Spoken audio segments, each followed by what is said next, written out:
She didn't scream when she won $30 million, because by the time she got home, her husband was already leaving. Danielle pushed the door open. The lights were on, but the room felt cold and empty. A suitcase stood by the couch. Marcus turned to her, calm, almost relieved. "Good, you're back. Sign it." He dropped the divorce papers on the table. Danielle's hand trembled, still holding the lottery ticket. "Marcus, I was about to tell you something." He didn't even look at her. "It doesn't matter anymore." Her fingers slowly tightened. The ticket crumpled, then folded in her hand. In that same moment, she was holding $30 million and watching her entire life walk out the door. Before I tell you what happened next, I'm curious. Where are you watching this from? And what time is it for you right now? Comment below because I read every single comment. She was still holding the winning ticket when her husband asked for a divorce. Rain blurred the city outside, turning every light into something distant and unreachable. Danielle Brooks stood at her apartment door, her chest rising unevenly, her fingers gripping the thin piece of paper that had just changed her entire life. Danielle was a 35-year-old black woman with warm, deep brown skin and soft, expressive eyes that always carried more emotion than she allowed herself to show. Her hair was tied back in a low, slightly loose bun, a few strands falling along her face, damp from the rain. She wasn't fragile, but life had pressed itself into her posture, shoulders slightly forward, steps quick, like she had spent years trying to outrun a reality that never quite loosened its grip. $30 million. The number echoed in her head like something borrowed, something that didn't belong to the version of her who had spent nights calculating bills, choosing which ones could wait, and whispering to herself that things would get better if she just held on a little longer. Her lips parted as she exhaled softly, almost afraid of the words she was about to say out loud. "We're finally okay." She pushed the door open.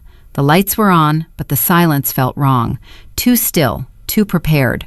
Her eyes moved slowly across the room until they landed on a suitcase standing upright near the couch, perfectly packed, like someone had already made a decision and didn't plan to revisit it. Marcus Reed stood beside it. Marcus was a 38-year-old black man with a tall, lean frame and a sharp, defined jawline partially covered by a neatly trimmed beard that had begun to show faint streaks of gray. His skin was a deep, even tone, his posture straight but tense, like he had been holding something in for far too long. His eyes, usually focused and grounded, now looked distant, detached, as if he had already stepped out of the life they built together. Marcus had always been driven by one thing: forward movement. Growing up watching his father lose everything after years of failed business attempts had left him with a quiet but relentless fear of stagnation. To him, being stuck wasn't just uncomfortable, it was failure. And for the past 3 years, that fear had been slowly eating away at him. He looked at her, not surprised, not relieved, just done. "Good, you're back," he said, his voice calm, almost too calm. "Sign it." He placed the papers on the table. Divorce papers. Danielle didn't move. Her hand trembled slightly, still holding the lottery ticket, the edges beginning to crease under the pressure of her grip. Her mind struggled to connect the two realities standing in front of her. Just moments ago, she had been carrying hope, real, tangible hope for the first time in years. Now she was standing in the middle of something that felt final, irreversible. "Marcus," her voice came out softer than she expected, "I was about to tell you something." He exhaled, slow and tired, running a hand across his face before looking away from her. "It doesn't matter anymore." The words didn't hit like anger. They hit like absence. Danielle felt something shift in her chest, a quiet fracture spreading through everything she thought they still had. "What do you mean it doesn't matter?" she asked, her voice trembling now, not from weakness, but from the effort of holding herself together. Marcus shook his head slightly, like he had already replayed this conversation too many times. "I can't keep pretending this life is going somewhere," he said. "I'm tired, Danielle." His voice tightened just enough to reveal the truth underneath. "For 3 years, we've been living paycheck to paycheck. Every month it's the same. Bills, stress, trying to stretch nothing into something. I wake up every day feeling like I'm stuck in the same place." Danielle's grip tightened. The ticket bent further in her hand, but she didn't notice. She was watching him, searching for something familiar, something that still belonged to her. "I don't see a future in this anymore," Marcus continued. Each word was steady, controlled, but final. "So that's it?" Danielle asked quietly. "After everything?" Marcus hesitated for half a second. It was small, but it was there. "I met someone," he said. The room felt smaller. "She already has the life I've been trying to build. Stability, direction, something real." Danielle felt her throat tighten. Her voice dropped to a whisper. "So I wasn't enough?" Marcus finally looked at her, and for a brief moment, something flickered in his eyes, something close to conflict. "You were," he said, "but this life isn't." That was the moment everything broke. Not loudly, not dramatically, just quietly, like something inside her had been removed without warning. She wasn't crying because he was leaving. She was crying because he didn't even ask what she wanted to tell him. Her lips parted again. For a second, just 1 second, she almost said it. $30 million, a future, a way out, everything he said he needed. "Marcus, But he wasn't looking at her. He was already somewhere else, already choosing a different life. And in that moment, Danielle understood something that hurt more than the breakup itself. If she told him now, he wouldn't stay because of her. He would stay because of what she could give him. Her fingers slowly loosened, then tightened again. And instead of showing him the ticket, she folded it, carefully, deliberately, like she was putting away a truth he no longer deserved to know. "Okay," she said softly, "I'll sign." Marcus blinked, surprised at how easy it was, relieved, and that relief hurt more than anything he had said. Danielle stepped closer to the table, her movements calm now, almost detached. But inside something had changed. Not broken, not destroyed, just clear. As she reached for the pen, her fingers brushed lightly against the folded ticket still hidden in her hand. $30 million. A future he would never see. And as she signed her name, Danielle realized something that settled deep into her chest like quiet truth. He hadn't just walked away from her. He had walked away from everything she was about to become. She almost told him the truth, and that almost changed everything. The rain hadn't stopped, but inside the apartment it felt like time itself had slowed down, stretching every second into something heavier than it should be. Danielle Brooks stood near the table, the pen still in her hand, her name freshly signed on the paper that had just ended 3 years of her life. The ink hadn't even dried yet, but the distance between her and Marcus already felt permanent. Marcus Reed didn't say anything for a moment. He simply gathered the papers, aligning them carefully as if organization could make the situation cleaner, easier, less final. That was always his way. Control what you can, even when everything else is slipping. But Danielle noticed something new tonight. His movements were precise, but not calm. There was a quiet urgency in the way he avoided her eyes, like he didn't trust himself to look at her for too long. Danielle lowered her gaze to her hand. The ticket was still there, folded now, hidden, but not forgotten. Her fingers traced the edge of it unconsciously, as if her body still hadn't accepted the decision her mind had already made. $30 million. The number pulsed in the back of her thoughts, louder now, more insistent. It wasn't just money, it was relief. It was possibility. It was everything Marcus had just said they didn't have.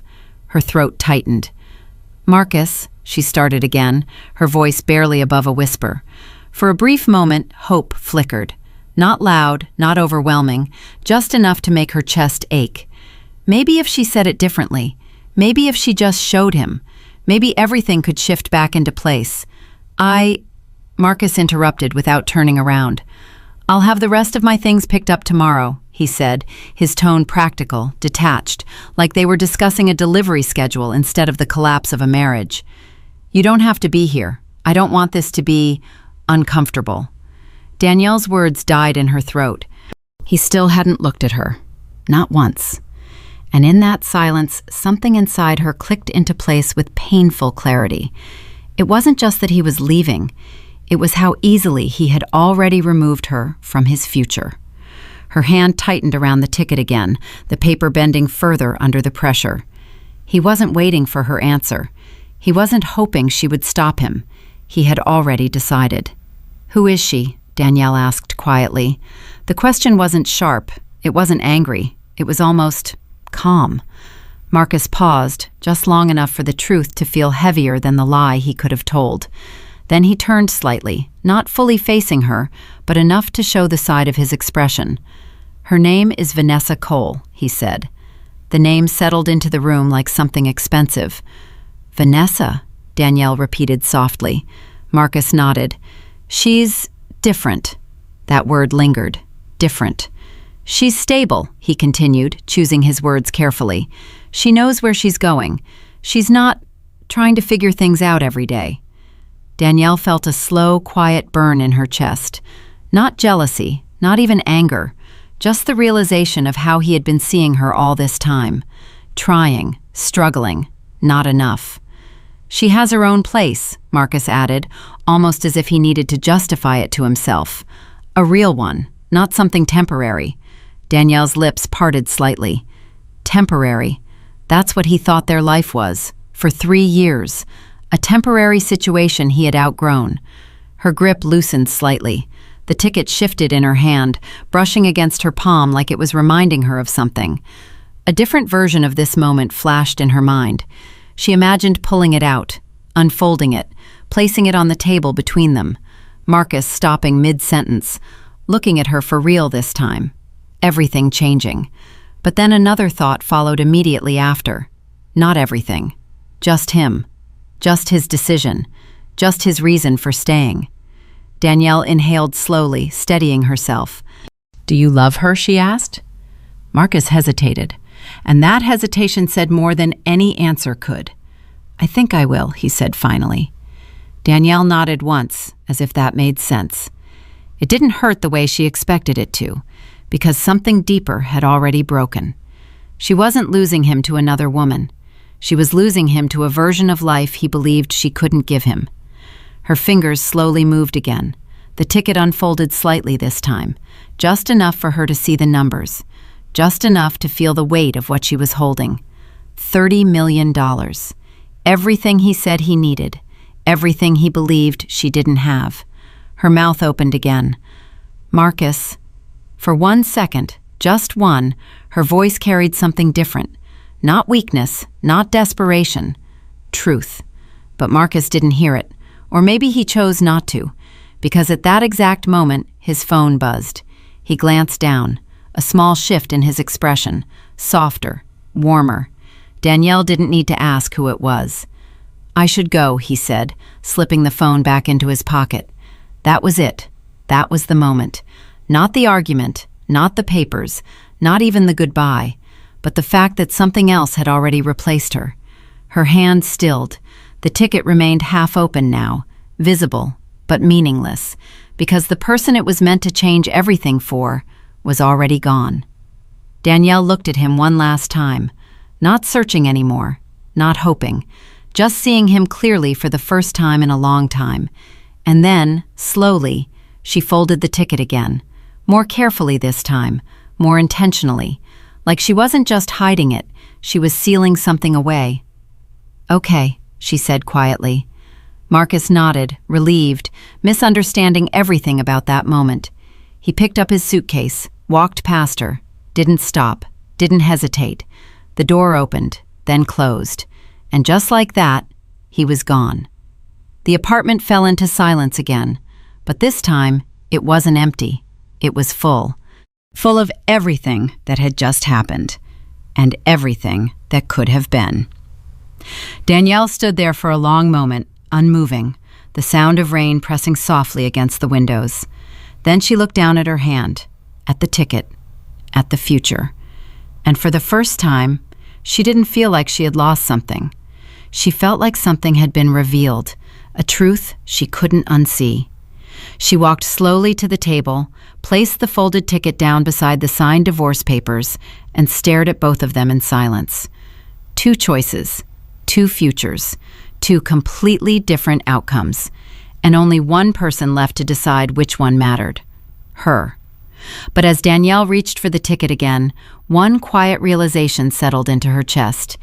If he had stayed just a few seconds longer, everything would have been different. He felt relief the exact second she signed her name away. The sound of the pen leaving the paper was soft, almost insignificant, but to Danielle Brooks, it echoed louder than anything Marcus had said that night. For a moment, everything seemed suspended in place: the air, the silence, even her own breath, as if the world itself was waiting to see what would happen next. Danielle stood there, still holding the pen loosely between her fingers, her other hand curled around the folded lottery ticket hidden in her palm, her heart strangely calm in a way that didn't feel like peace, but like something had already ended before she could fight for it. Marcus Reed exhaled slowly, and that was when she noticed it. Relief. Not hesitation, not regret, not even sadness. Relief. It moved across his face subtly, in the way his shoulders dropped just slightly, in the way his jaw unclenched, in the way his posture shifted from tense to lighter, as if something heavy had finally been lifted off him. That small, quiet reaction cut deeper than any argument they had ever had, because it told her something words never could. He hadn't been hoping she would stop him. He had been hoping she wouldn't. Marcus stepped forward, collecting the papers from the table with careful hands, aligning them neatly like he always did when he wanted to control something.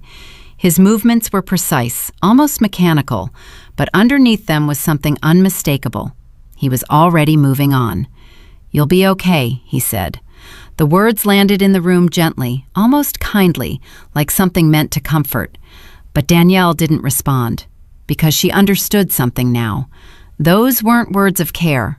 They were words of closure.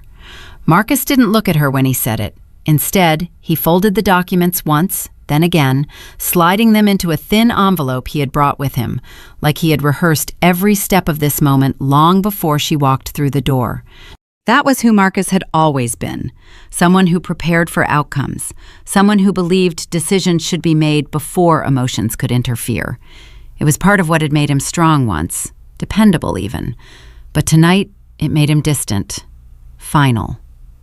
Danielle's eyes stayed on him, not searching anymore, not questioning, just observing, trying to understand how someone she had built a life with could stand so close and feel so far away. For a brief second, something flickered in Marcus's expression again.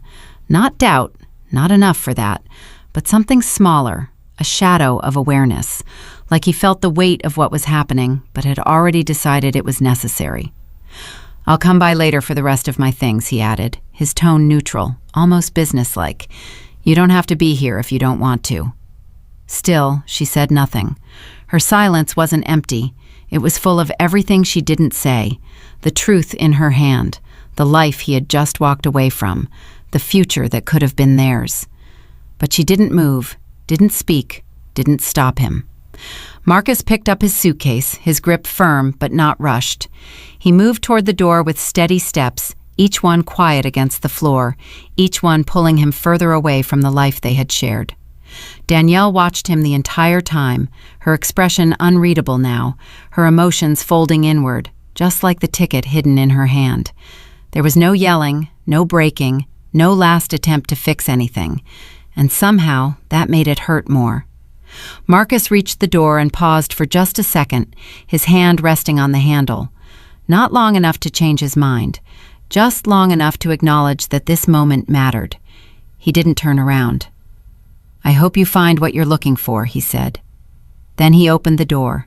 The sound of it creaking slightly against the frame felt louder than it should have, like the beginning of something irreversible. Cold air slipped into the apartment, brushing against Danielle's skin, grounding her in the reality of what was happening. Marcus stepped out, and just like that, he was gone. The door closed behind him with a soft but final click. Danielle didn't move right away. She stood there, staring at the door, as if expecting it to open again, as if some part of her still believed he might come back, not because he loved her enough, but because maybe, just maybe, he would realize something before it was too late. But it stayed closed, still, unmoving. And that was when it hit her. Not the pain, not yet, but the clarity. Her fingers slowly loosened, and she looked down at her hand for the first time since she had walked in. The lottery ticket, still there, still real, still life-changing. She unfolded it carefully, smoothing out the creases her grip had left behind. The numbers stared back at her, unchanged, undeniable. $30 million, the exact future Marcus said he couldn't see. Her lips parted slightly, a quiet breath escaping her as her mind replayed everything that had just happened. I'm tired of pretending this life is going somewhere. You were, but this life isn't. You'll be okay. Danielle swallowed slowly. He had already made his choice. Before knowing the truth, before giving her the chance to speak, before even asking what she wanted to tell him. A tear slipped down her cheek, but she didn't wipe it away, because now she understood something deeper than the pain. He didn't leave because they had nothing. He left because he believed they would always have nothing, and that belief was stronger than anything she could have said. Her hand tightened slightly around the ticket again, but this time it wasn't shaking. It was steady, grounded, certain. She walked slowly to the table, placing the unfolded ticket beside the empty space where the divorce papers had been. The contrast was almost surreal. One represented an ending, the other a beginning. But neither of them felt simple. Not anymore. Danielle sat down, her body finally giving in to the weight of the moment, her shoulders lowering as the silence settled around her again. But this silence was different. It wasn't empty. It was full of understanding, full of truth, full of something that felt irreversible. She looked toward the door one last time, then back at the ticket, and for the first time since everything began, she whispered something different. Okay. Not broken, not defeated, just decided. Because in that moment, Danielle realized something that changed everything. He didn't just leave her life. He left before it became worth staying for. And now, he would never know what he walked away from. The moment the door closed, she finally broke. For a few seconds, Danielle Brooks just stood there, her body frozen in the middle of the room, her eyes still locked on the door, as if reality might rewind itself if she didn't move. But nothing changed. The silence didn't shift. The space Marcus left behind didn't fill. And slowly, almost like gravity had been waiting for permission, her knees gave out beneath her. She sank to the floor, not gracefully, not controlled, just collapsed. The impact was soft, but the emotion wasn't. Her hands hit the ground first, catching herself instinctively, the lottery ticket slipping from her fingers and landing beside her, unnoticed. Her breathing grew uneven, sharp inhales followed by shaky exhalations, as if her body was trying to process something her mind hadn't fully accepted yet. And then it came. Not the quiet tears she had been holding back, not the controlled emotion she had mastered over years of surviving, but something deeper, something raw. A sound escaped her throat, broken and unguarded, the kind of cry that didn't care who heard it because there was no one left to hear it. Her shoulders shook as the tears finally fell, heavy and uncontrollable, blurring everything around her until the apartment felt distant, unreal, like she was sitting in the aftermath of someone else's life. He didn't even ask, she whispered between breaths, her voice cracking under the weight of it. Her hand pressed against her chest, as if she could physically hold herself together. He didn't even ask what I wanted to tell him. That was the part that hurt. Not the leaving, not even the betrayal, but the fact that she had walked in carrying something that could have changed everything, and he never cared enough to ask what it was. Her fingers curled against the floor, gripping nothing. For 3 years, she had believed they were struggling together, that every late night, every unpaid bill, every moment of doubt was something they shared, something they would eventually overcome, side by side. She had believed in patience, in effort, in the idea that staying meant something. But tonight showed her something else. He had already left, long before he picked up that suitcase. The realization didn't come all at once. It settled slowly, like something sinking into place, heavy but undeniable. Her crying softened, not because the pain disappeared, but because it changed shape. It became quieter, deeper, less about what she lost and more about what she finally understood. Danielle stayed on the floor for a long time, her body gradually stilling, her breathing slowing as the storm inside her began to settle into something steadier. Her eyes eventually drifted down, landing on the small slip of paper lying just inches from her hand. The lottery ticket. For a moment, she just stared at it, as if it didn't belong to her, as if it was part of a different story entirely. Then, slowly, she reached for it. Her fingers hesitated just before touching it, like she was aware that picking it up meant accepting something new, something irreversible. But she didn't pull back. She picked it up, held it carefully this time, respected it. The numbers were still there, still real, still hers. $30 million. Her throat tightened again, but this time, the emotion was different. Not grief, not confusion. Clarity. She sat up straighter, wiping her face with the back of her hand, smearing the last traces of tears across her skin. Her breathing steadied, her shoulders rising and falling in a rhythm that felt controlled again. "Okay," she said quietly. The word was soft, but it carried weight. Not acceptance of what happened, but acceptance of what came next. Danielle pushed herself up from the floor, her legs slightly unsteady at first, but holding. She looked around the apartment again, but this time, she wasn't searching for what was missing. She was seeing it differently. The worn couch, the small kitchen, the space that once felt like something temporary, now felt like something she had outgrown. Not because of Marcus, but because of herself. She walked slowly to the table, placing the ticket down in front of her, her fingers lingering on it for just a second longer before pulling away. Then she reached for her phone, her movements deliberate now, no hesitation, no second guessing. The first call mattered. She knew that instinctively. She scrolled through her contacts until she found the name, Angela Price. Angela was a woman in her early 40s, tall and sharply put together, with dark skin and a sleek bob haircut that framed her face with precision. Her eyes were observant, always scanning, always calculating, not in a cold way, but in a way that suggested she had learned to survive in environments where mistakes were expensive. Danielle had met her once at a financial literacy workshop 2 years ago, a rare moment when she allowed herself to think beyond survival. Angela was a financial advisor and legal consultant who specialized in asset protection, the kind of professional who understood not just money, but the people who came looking for it, and the people who followed it.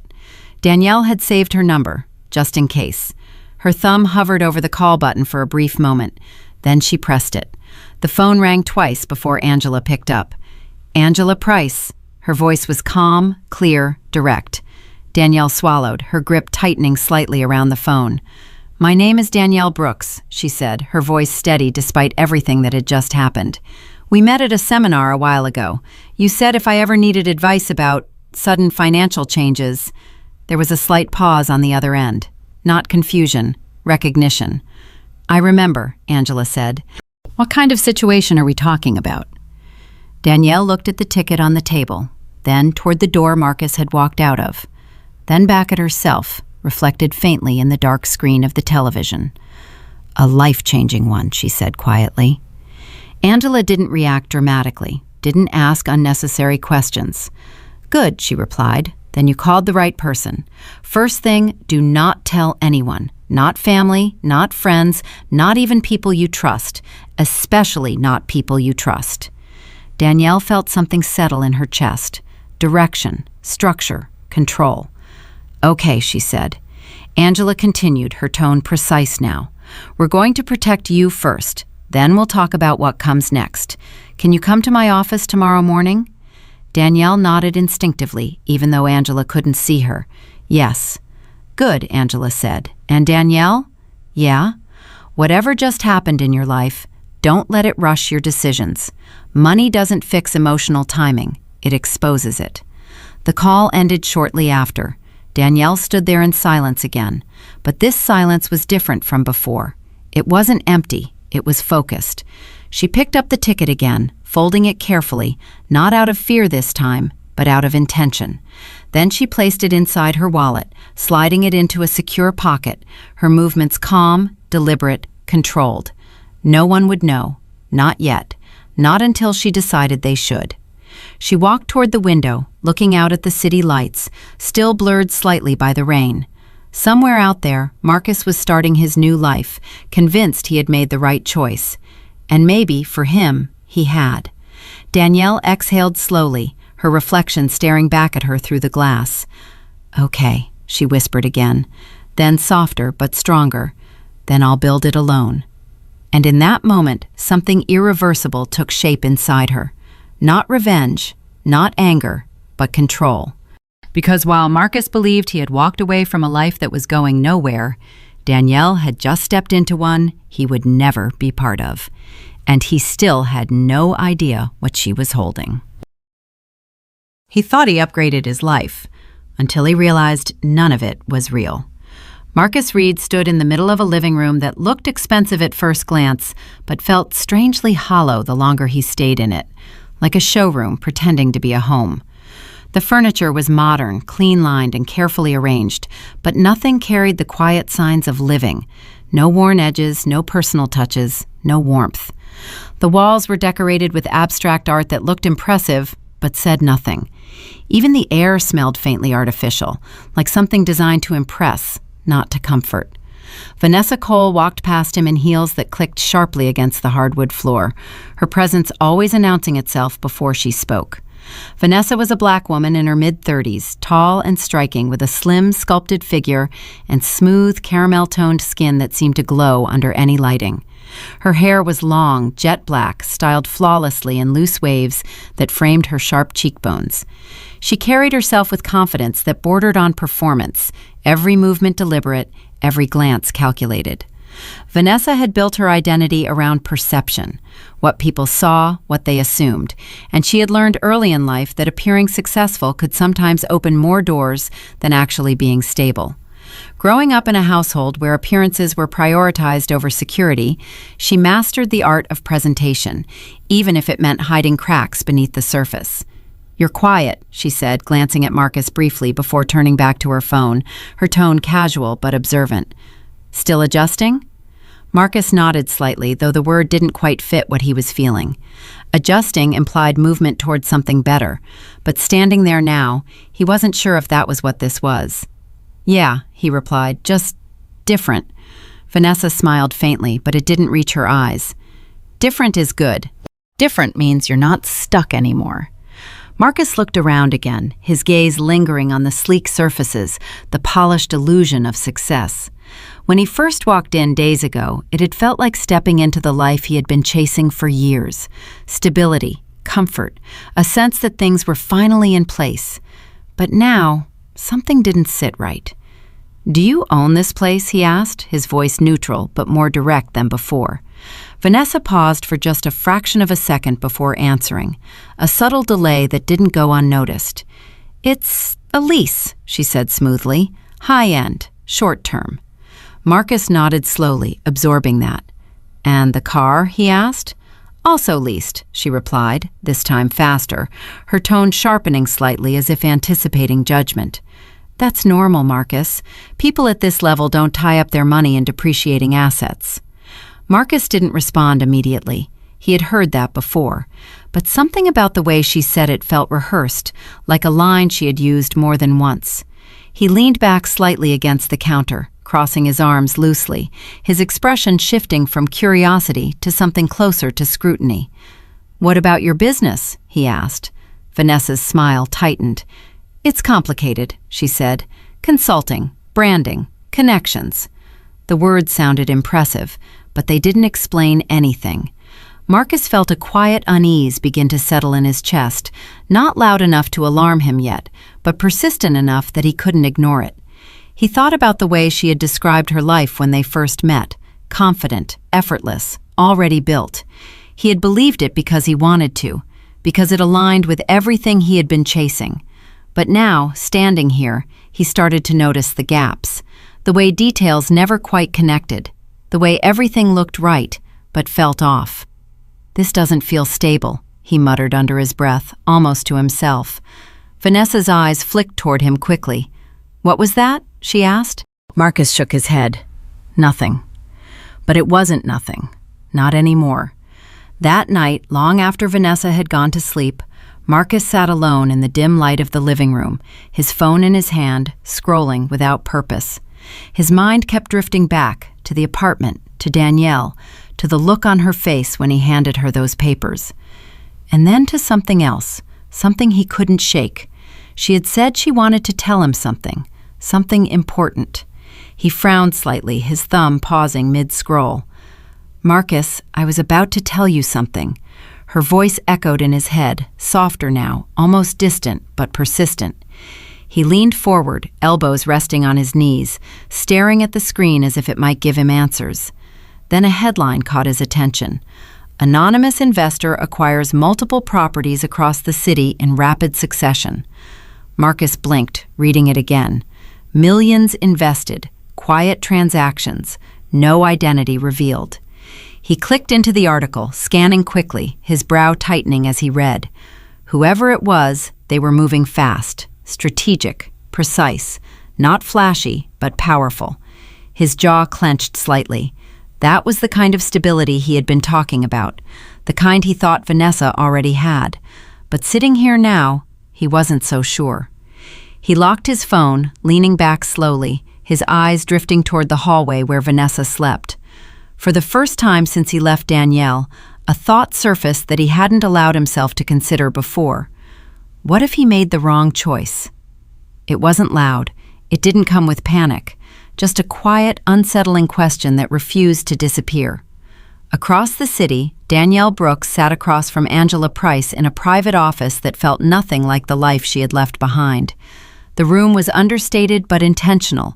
Dark wood, clean lines, everything placed with purpose. It wasn't designed to impress. It was designed to protect. Angela sat across from her, composed as always, reviewing documents with focused precision. Her presence was steady, grounding, the kind that made chaos feel manageable. "You understand what this means, right?" Angela said without looking up. Danielle nodded. "It means I don't get a second chance to do this right." Angela looked at her then, her eyes sharp but approving. "Exactly," she said. "And it also means that from this point on, control is everything." Danielle's hands rested calmly on the table now, no trace of the trembling from the night before. The ticket was gone, secured, protected, no longer something she carried physically, but something she carried mentally, with intention. "No one knows," Danielle said. Angela gave a small nod. "Good. Keep it that way." Danielle leaned back slightly, her gaze steady. "He left before he knew," she said quietly. Angela didn't respond right away. She didn't need to, because both of them understood what that meant. Back in the apartment, Marcus sat in silence, the headline still lingering in his mind, Danielle's unfinished sentence replaying over and over. Something wasn't adding up, and for the first time, he felt like he might have walked away from something he didn't fully understand. He thought he could still talk his way back, until he saw who she had become without him. The first thing Marcus noticed wasn't the car, or the building, or even the quiet shift in the way people moved around her. It was her stillness.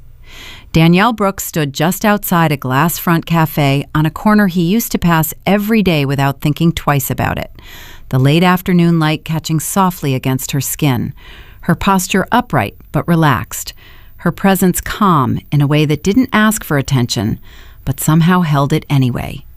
She looked the same at first glance, same deep brown skin, same soft eyes, but there was something undeniably different beneath the surface, something settled, something complete. She wasn't waiting for anything anymore. Marcus slowed his steps without realizing it, his body reacting before his mind caught up, his gaze locked on her as if confirming she was real. For a brief second, he hesitated, that same hesitation he had buried days ago now returning, heavier, sharper, harder to ignore. Danielle. Her name left his mouth quieter than he expected. She turned, no surprise, no tension, just recognition. Her eyes met his, steady and clear, not searching, not questioning, just aware. And that alone unsettled him more than anger ever could. Marcus Reed had always been good at reading people, at understanding reactions, at predicting emotional patterns, especially Danielle's. He knew when she was hurt, when she was holding back, when she needed reassurance. But this version of her didn't follow any of those patterns. There was no hesitation in her gaze, no visible wound to respond to, no space for him to step into. She wasn't reacting. She was simply there. Marcus swallowed, stepping closer, his hands instinctively sliding into his pockets, a subtle attempt to ground himself. "I didn't know," he said. The words came out quickly, like he had rehearsed them but hadn't expected to need them so soon. Danielle tilted her head slightly, not confused, just listening. Her silence forced him to continue. "I mean, about everything," he added, his voice tightening slightly. "About you, about what was coming." He wasn't saying it clearly, but they both knew what he meant. Danielle held his gaze for a moment longer, then gave a small, almost imperceptible nod, as if acknowledging the statement without giving it weight. "Exactly," she said. One word. Calm, flat, final. Marcus blinked, caught off guard by how easily she said it, how little emotion it carried. He had expected resistance, maybe even bitterness, something that would give him an opening, something he could work with. But there was nothing, no anger, no sadness, just clarity. He shifted his weight slightly, his eyes scanning her again, noticing details he hadn't before. Her clothes were simple but precise, tailored in a way that suggested intention, not expense. Her hair was styled differently now, still natural but more defined, like she had taken the time to shape it instead of rushing through it. Even the way she stood felt different, grounded, balanced, like she was fully present in her own life. "You look," he started, then stopped, unsure how to finish the sentence. Different felt too small. Better felt too obvious.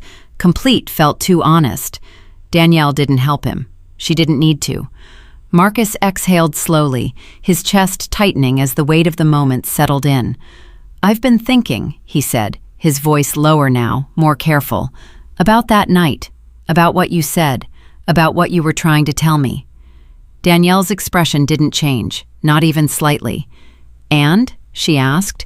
The question was simple, but it carried something beneath it, a quiet challenge, a space he had to fill. Marcus hesitated again, the words suddenly harder to form.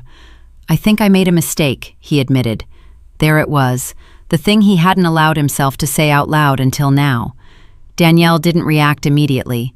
She just looked at him, not with judgment, not with satisfaction, just acknowledgement.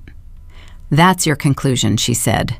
Not agreement, not rejection, just distance. Marcus felt something shift uncomfortably in his chest, like he had expected more, some kind of emotional exchange, something that would validate the conversation. "You don't have anything to say about that?" he asked. Danielle's lips pressed together lightly before she spoke. "We already had that conversation," she said. Her voice was still calm, still even, but now there was something else in it. Finality. Marcus frowned slightly, confusion mixing with frustration. "That wasn't a conversation," he said.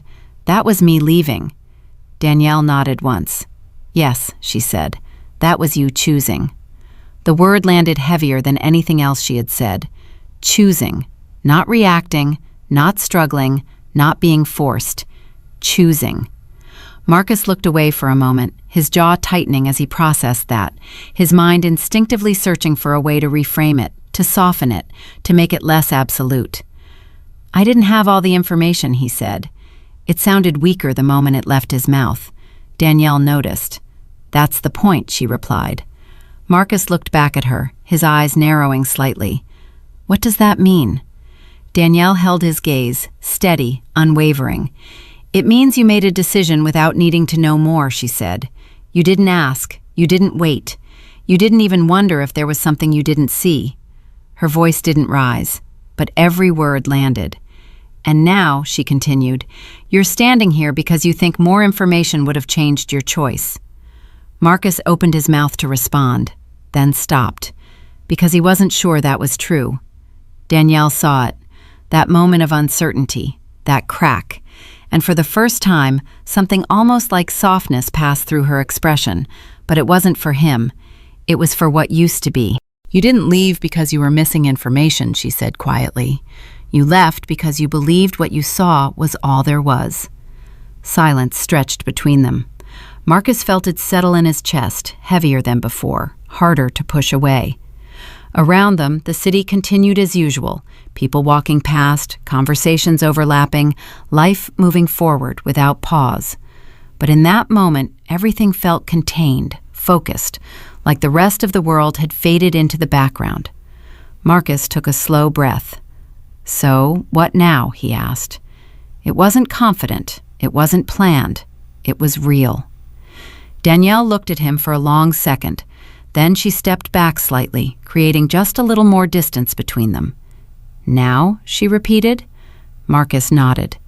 Danielle's gaze softened again, but only slightly, only enough to make what she said next land even harder. "Now you live with the version of the story you chose," she said. "No anger, no cruelty, just truth." Marcus felt something drop in his chest, a quiet realization forming, one he couldn't ignore anymore. He had expected this moment to give him clarity, to give him a way back, but instead it gave him something else, finality. Danielle gave a small nod, not to him, but to the moment itself. Then she turned, not slowly, not dramatically, just done. Marcus stood there, watching her walk away, her steps steady, her posture unchanged, her presence fading into the flow of the city without resistance. And for the first time, he understood something he hadn't allowed himself to see before. He wasn't too late to explain. He was too late to matter. He thought losing her was the consequence, until he realized what he actually lost. Marcus Reed didn't move right away after Danielle walked away, his body still facing the direction she disappeared into, his mind struggling to process something that didn't feel like rejection, didn't feel like anger, didn't even feel like loss in the way he expected, but something quieter, heavier, something that didn't give him anything to fight against. The city noise came back slowly, distant at first, then clearer, but it felt disconnected from him, like he was standing outside of everything, watching a version of his life that no longer included him. Across the street, a black sedan pulled up near the curb where Danielle had been standing moments earlier, its engine running quietly, its presence subtle but deliberate. The driver stepped out first, a man in his early 40s with a broad frame and composed demeanor, dressed in a fitted dark suit that didn't draw attention but suggested authority. His name was Raymond Cole, though most people called him Ray, a former private security consultant who had transitioned into executive protection after years of working high-risk cases involving financial clients and high-net-worth individuals. Ray had a calm, observant presence, the kind that didn't need to assert itself because it was already in control. His eyes scanned the surroundings instinctively, not out of paranoia, but out of habit formed by years of anticipating problems before they appeared. He opened the rear door. Danielle stepped inside without hesitation. Marcus noticed the exchange immediately, his brow tightening slightly, his instincts sharpening as he watched the movement unfold. It wasn't dramatic. It wasn't flashy, but it was intentional, controlled.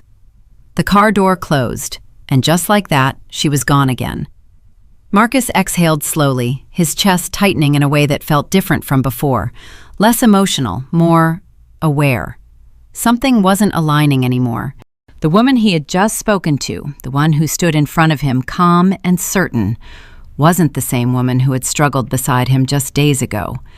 This wasn't just growth. This was transformation. And transformations didn't happen overnight.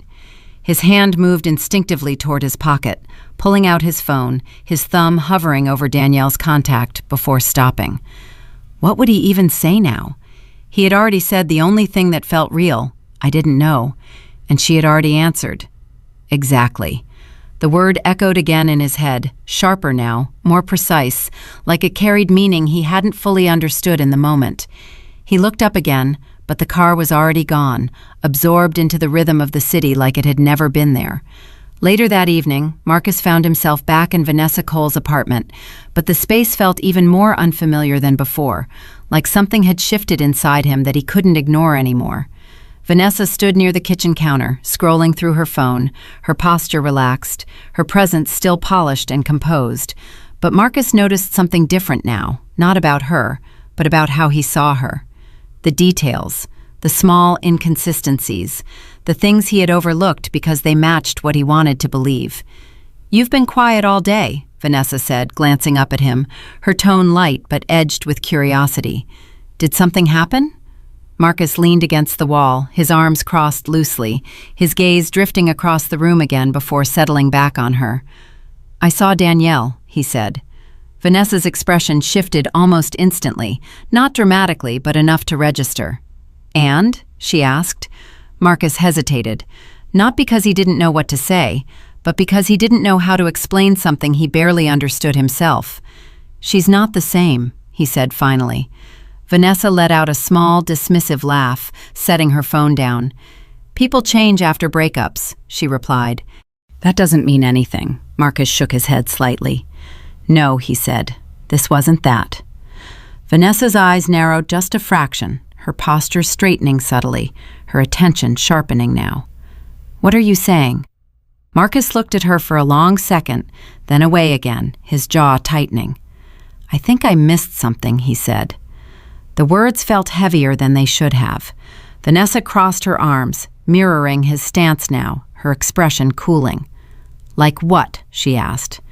Marcus exhaled slowly, running a hand over his face, trying to piece it together. "She said she had something to tell me that night," he said. "Something important." Vanessa didn't respond immediately, but her eyes didn't leave him. "And now?" she asked. Marcus shook his head. "Now I don't think I was supposed to know," he said quietly. The room fell silent. Vanessa studied him carefully, her gaze shifting from curiosity to something more calculating, her mind already moving ahead of the conversation, connecting possibilities, measuring outcomes. That was who she was, someone who didn't just react, but evaluated, always looking for leverage, for advantage, for information that could be turned into something useful.